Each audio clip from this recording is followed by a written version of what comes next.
among you turned off the alarm this morning thinking, oh, how do I heat the planet? Or how do I make another child die of hunger? No. But that's what we're doing. 16,000 children will die today of hunger and poverty. So why are we creating a world together that not one of us wants? That's what I want to know, really badly. Because if we don't have a working theory, then what do? We grasp for random acts of sanity, defiance and charity, but we're open to despair. If we cannot see how our acts actually interrupt the forces that are taking us down. So, back to the why. Is it that we don't know how, like to end poverty? Well, in the US, in the 1960s, one decade, we cut the poverty rate in half. Is it that we don't have the resources like food and energy? Well, actually, there's enough food in the world to make us all chubby. And energy, the sun provides us 15,000 times the daily dose of energy that we're now using in fossil fuel. So is it human nature? Well, not if we're paying attention to what the new science of human nature is telling us about who we are. So what could be powerful enough to have us creating a world that none of us wants? Ideas. Uniquely, human beings see the world through a mental map. Literally, it determines what we can see, who we think we are, and therefore, what we believe to be possible. Now, that's okay if our mental map is life-serving.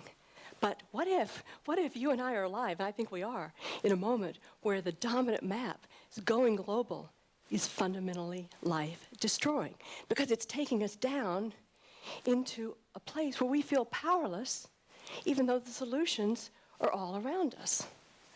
So, what is at the center? This is my theory now. You can push back. At the center of this spiral of powerlessness is one assumption, the assumption of lack. Lack of goods and lack of goodness. Not enough stuff, energy, food, or parking places, and not enough goodness in us. Because if you get to the heart of the matter, what are we? We are selfish little shoppers. Isn't that what we absorb here? Now, if we really believe that, then of course we can't come together in common problem solving. Democracy? No, we believe that we have to turn over our fate to an automatic force that will sort it all out. Magic of the market, Ronald Reagan named it.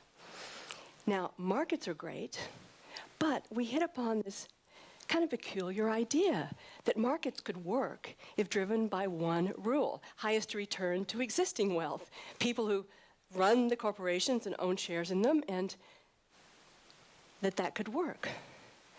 But it leads to what we should have figured out. Playing Monopoly as kids.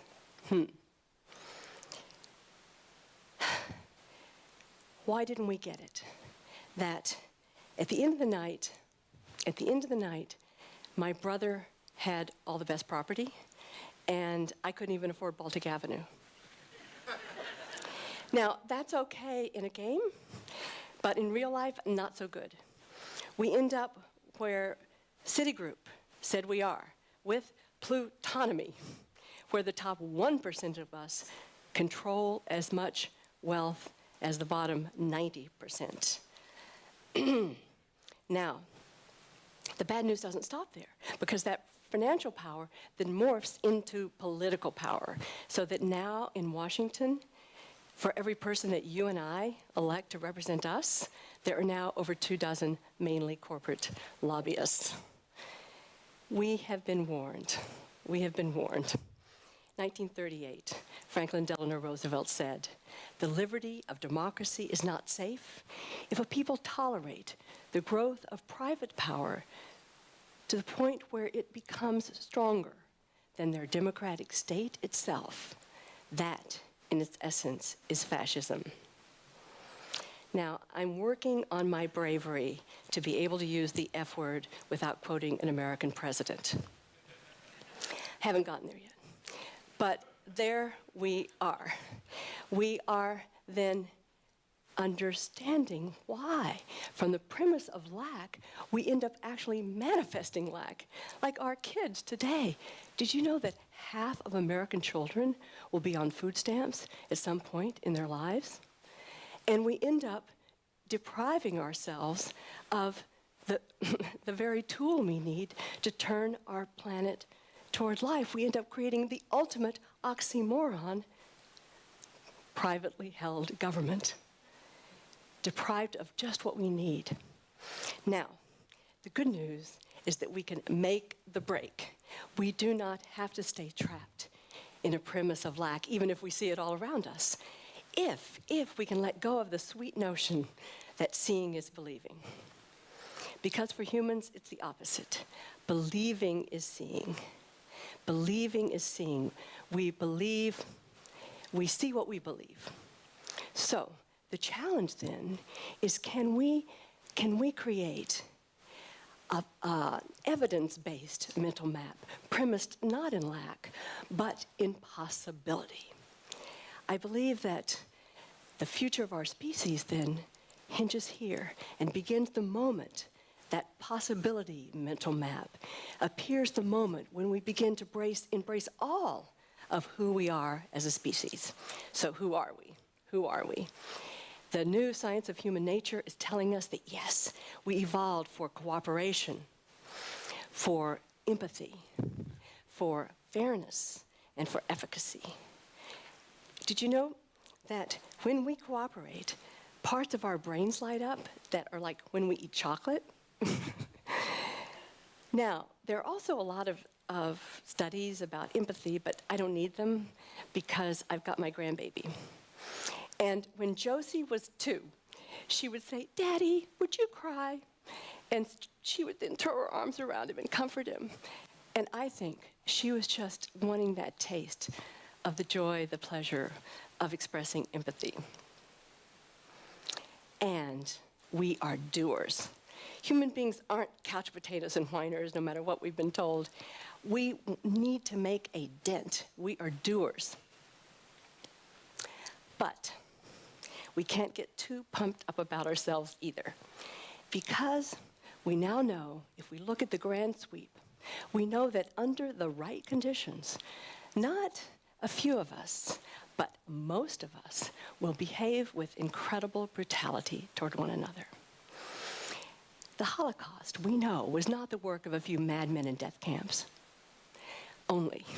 For example, in 1939, 500 ordinary reservists from Hamburg were sent out into hamlets and villages in Poland to kill Jews. In the beginning, most of them resisted. In the end, 90% of them took part in point-blank murder. In 1971, Professor Zimbardo had to stop his 2-week experiment, his prison experiment, in 6 days. Because as guards, his subjects were so brutalizing their prisoners that it looked eerily similar to Abu Ghraib. Now, this is tough. It's really tough.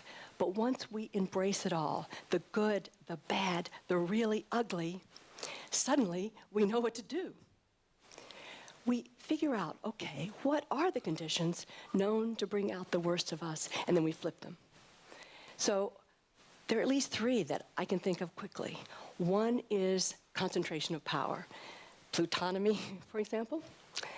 Another is anonymity. Those Wall Street traders pushing their risky derivatives, they had a very telling slogan: "I'll be gone, you'll be gone," meaning I'll be out of here unseen when the you-know-what hits the fan. And scapegoating, whether we're talking about the plague now of bullying in schools or hate radio. So it's no mystery then why we feel powerless, because we've created the very conditions known to bring out the worst in us. In a sense, we've made ourselves misfits in our own home. So it's no wonder that depression is a global epidemic, and suicides are 50% greater than homicides in the world. But now, with this awareness, for the first time, our species can create a mental map aligned with all of who we are, because we can identify those conditions that bring out the worst, and we can flip them. We can go from concentrated power to continuous dispersion of power as we step up in participants creating new power. We can move from anonymity to transparency. We can move from scapegoating to mutual accountability. And when I go through that list in my mind, this shift for me is what I call living democracy. We ditch the notion of democracy as something done to us or for us. We're spectators or victims.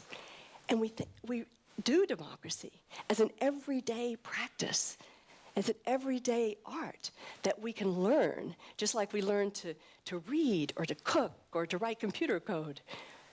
And remember, seeing is not believing. Believing is seeing. So we have to believe in this living democracy. For me, it is not a wish. It is an observation. Because people all over the world, they are realizing their power to create the conditions that bring out the best in us. So, believing, how do we believe in it? What does a democratic economy look like? Well, at the enterprise level, one development is the democratic cooperative, where power is dispersed because owners and workers and users of the enterprise are often the same people. And so, it sounds marginal to a lot of people when I talk about cooperatives, but did you realize that there are probably as many people in the world who are members of cooperatives as who own shares in publicly traded companies? And if it's still hard to imagine, think India. We think high-tech, right? India, high-tech boom. But women, poor women in villages throughout India, creating dairy co-ops, have generated at least 4 times more jobs than high-tech in that country. And at the level of the whole economy, what does it look like? Dispersing power through old-fashioned idea, anti-monopoly. But a very simple law, for example, moving from Germany now to Gainesville, Florida, simple thing, just rewards householders for being energy generators, not just consumers, putting a solar roof up. And what are we doing? We are dispersing both social and physical power known to bring out the best in us. Now, what does it look like, this new mental map, in political life? It means getting money out of the driver's seat in Washington. And I can't really see your eyes, but if I could, I don't want to see any of them rolling or glazing over, because I know that if we can't tackle this one, how can we tackle climate change, hunger, or anything else? And the best kept secret in America is there is a proven pathway to get money out and us in. It is called voluntary public financing, and it's already working in 3 states. Voluntary public financing in Maine, the first one. They were able to pass it in 2000 and therefore resist the pressure from corporations passing a breakthrough of environmental law that has kept 1 pound of lead, just in the last couple of years, 1 pound of lead out of the waste stream in Maine for every single resident. And it has allowed people to run for office, like my hero, Deb Simpson, who was a waitress when she ran for office. She won, and now she's a state leader on women and the environment. So, now we have the chance at the federal level. The Fair Elections Now Act in both houses of Congress. If we can pass this, voluntary public financing means then that we could actually elect Congress people answering to us, not to corporations. But now, what do we need to do? I'm going to get much more personal here. What is required of us in this extraordinary moment of possibility? You know I think we're good enough. I hope I made that clear. But we do need more of one thing to manifest it. We need more courage. It's what I call bold humility. And I'll start with the bold. Bold humility, okay. It just means that I recognize that we evolved in these tightly knit tribes over eons of time, and we knew that separating from the tribe was really scary. It almost, certain death. But here we are in the 21st century, and the hyper tribe is kind of heading over Victoria Falls. So separating from the tribe doesn't mean death, it means life. But it still brings up fear. So what do we do? One answer came to me on a life-changing day in Kenya, where I met the Reverend Timothy Njoya. For preaching a pro-democracy message, the dictator sent assailants to his home and attacked him brutally with swords.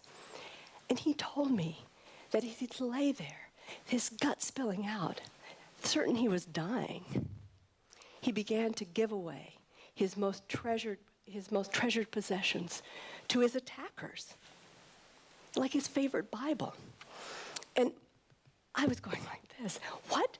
Reverend Njoya, how is this possible? Fear is instinctual. He rose. He said, fear is energy. It is inside us, not out there. Think of the lion. When it sees its prey, it pauses, it targets its energy, and it springs. We can do the same. We can take our would-be fear energy and channel it into courage. In that moment, I realized that I could stop praying that my fear would go away. I realized in that moment that I can use that energy. I can choose what I do with it. And it may be the most important choice I make in my entire life. Now, I've come up with a kind of a gimmick that helps, because I was going like this before. That's my fear symptom. I used to say, you wimp. But now I say, inner applause. And it works some of the time. But neuroscience is also giving us a good tip on how to get courage, because we learn now that mirror neurons in our brains actually mimic what we observe. So hey, we can choose our heroes, study them, and you know what? We are actually taking in some of their courage. That's pretty cool. But now to the humility part of bold humility. It dawned on me recently that the things that most excite me, most keep me going, I would have given 0 chance of success, or almost, 20 years ago. Like 45 million trees planted by village women in Kenya. Unschooled women, not trained, 45 million trees. That couldn't happen. No. But it did, the Greenbelt movement. Or a huge city in Brazil declaring food a right of citizenship, engaging the community, and in 1 decade, cutting the child death rate by 60%. No, that couldn't happen. But Belo Horizonte did it on 1 cent per person per day. So real humility is acknowledging that it's not possible to know what's possible. I'll say it again. It's not possible to know what's possible. And if that's true, we are free. We are free. Because there is no physical barrier. The barrier is inside us. Not in our evil nature, but in our gullibility, falling for some wild ideas about who we are and the impossibility of real democracy. Shedding those, we have the power to create the world we want. Thank you.